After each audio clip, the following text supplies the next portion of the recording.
Did you know that the most successful people in the world often credit their relationships as the key to their achievements? Imagine how your friendships could transform your life, both personally and professionally. Welcome to Pages to Prosperity, where we bring you life-changing book summaries. Today we're diving into How to Win Friends and Influence People by Dale Carnegie, a book that has transformed lives for generations. This timeless classic offers principles for building meaningful relationships, enhancing communication, and influencing others in positive ways. Stick around as we break down the key takeaways, sprinkle in relatable stories, and explore how you can apply these lessons to your own life. Let's dive in. Don't criticize, condemn, or complain. We all know criticism can be tough to swallow, but did you know it's often counterproductive? Carnegie illustrates how criticism can lead to resentment rather than improvement. Dale Carnegie tells the story of Two-Gun Crowley, a notorious criminal involved in a police standoff in New York City on May 7, 1931. Cornered in his girlfriend's apartment, Crowley exchanged gunfire with police, attracting a large crowd.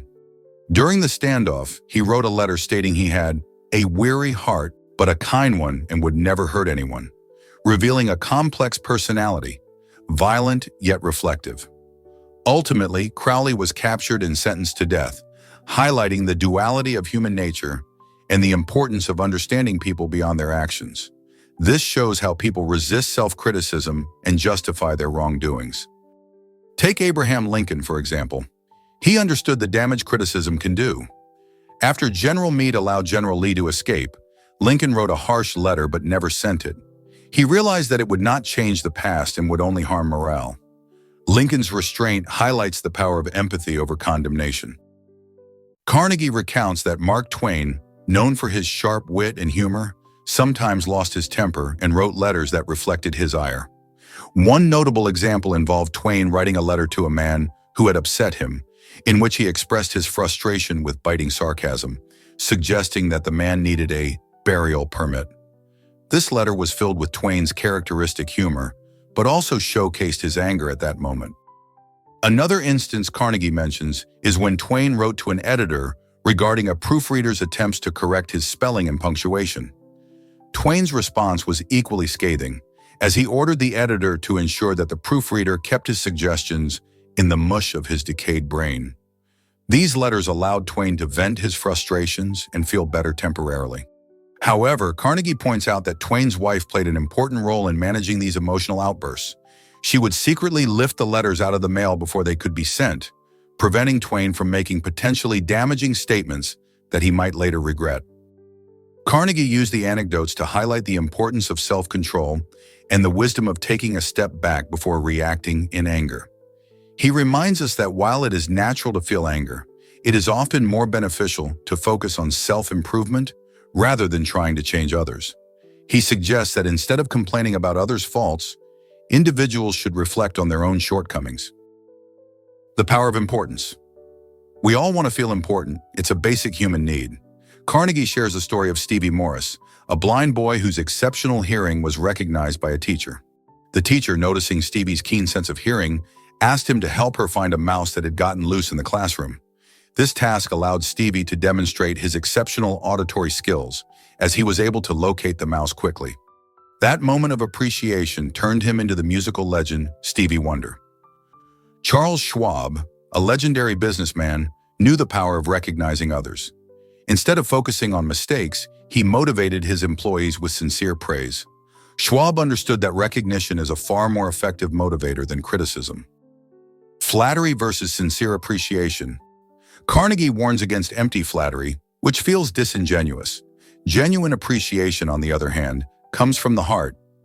Carnegie recounts the story of Pamela Dunham from New Fairfield, Connecticut, who was responsible for supervising a poorly performing janitor. Her team jeered at him, causing lost productivity.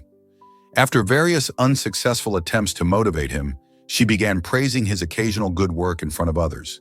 Gradually, his performance improved, leading to recognition and appreciation from his colleagues. This shows that honest appreciation works better than criticism. Hurting people does not lead to change and is unnecessary. Ralph Waldo Emerson said, "Every man I meet is my superior in some way. In that, I learn of him." By focusing on others' strengths, we deepen our connections and build mutual respect. Daily acts of kindness. Carnegie encourages us to make appreciation a daily habit. It could be as simple as complimenting a colleague, thanking a server, or recognizing your child's achievements. Small acts like these leave lasting impressions. In Father Forgets, W. Livingstone Larned shares the story of a father who reflects on his harshness toward his son. Kneeling by the boy's bedside, he vows to be more understanding and compassionate. This story is a reminder that compassion, not criticism, strengthens relationships. Give honest and sincere appreciation. One core principle Carnegie teaches is the power of honest and sincere appreciation. Whether we realize it or not, everything we do is driven by a desire to fulfill a need. To influence others, we must understand what they need, not just what we want.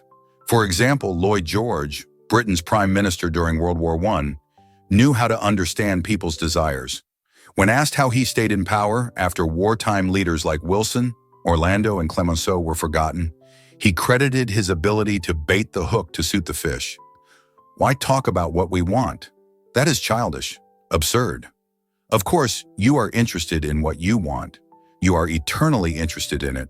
But no one else is. The rest of us are just like you. We are interested in what we want. So the only way on earth to influence other people is to talk about what they want and show them how to get it. So the only way on earth to influence other people is to talk about what they want and show them how to get it. Remember that tomorrow when you are trying to get somebody to do something. If, for example, you don't want your children to smoke, don't preach at them, and don't talk about what you want, but show them that cigarettes may keep them from making the basketball team or winning the 100-yard dash. A child might resist eating healthy, but if you connect it to something they care about, like building strength to stand up to a bully, they'll be motivated. Understanding others' desires. Before trying to persuade someone, ask yourself, what does the other person want? Carnegie recounts a time when he faced a rent increase for the venue he was renting.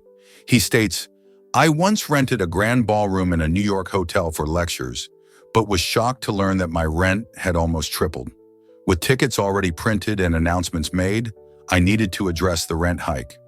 Instead of complaining, I approached the manager calmly, acknowledging his need to maximize profits. I proposed we list the advantages and disadvantages of the rent increase. Under advantages, I noted that the ballroom would be free for more profitable events like dances and conventions. As for disadvantages, I pointed out that raising the rent would drive me to seek other venues, and I brought in a cultured audience that benefited the hotel's reputation, something that would cost a lot in advertising. After presenting this, I asked the manager to consider both sides. The next day, I received a letter stating my rent would only be increased by 50% instead of 300%. This outcome was achieved by focusing on his interests rather than my demands. If I had reacted emotionally and argued, it would have only strained our relationship. As Henry Ford said, understanding the other person's perspective is key to success in human interactions. By aligning your goals with the other person's desires, you're more likely to succeed in persuading them, forming partnerships, or improving relationships. Understanding others' desires is key to success, whether in personal or professional relationships. Carnegie says, action springs out of what we fundamentally desire. By focusing on what others want and aligning your goals with theirs, you'll create greater cooperation, respect, and long-term success. 6 key strategies to making people like you. Carnegie offers 6 powerful strategies for making people like you. 1. Become genuinely interested in other people. When you show real interest in someone's life, it creates a deeper connection. Ask meaningful questions and truly listen to their answers. 2. Smile. A smile is a simple but powerful gesture that makes you appear more approachable. It not only brightens the environment, but can also improve your own mood. 3. Remember that a person's name is, to that person, the sweetest sound in any language. By using someone's name in conversation, you show that you value them as an individual. 4. Be a good listener. Encourage others to talk about themselves. Listening is a rare skill. When you truly listen and engage, others feel valued and heard. 5. Talk in terms of the other person's interests. People are more engaged when you talk about things they care about. Aligning your conversation with their interests strengthens your connection. 6. Make the other person feel important and do it sincerely. Everyone wants to feel valued. When you acknowledge someone's worth genuinely, it builds a lasting bond. How to win people to your way of thinking. Carnegie dives into strategies for influencing others and winning them over without force or manipulation. 1. Avoid arguments. Arguments only entrench people in their views. Instead, find common ground and steer the conversation toward understanding. 2. Respect the other person's opinions. Telling someone they're wrong only creates defensiveness. Respect their perspective and express your view thoughtfully. 3. Admit your mistakes quickly and emphatically.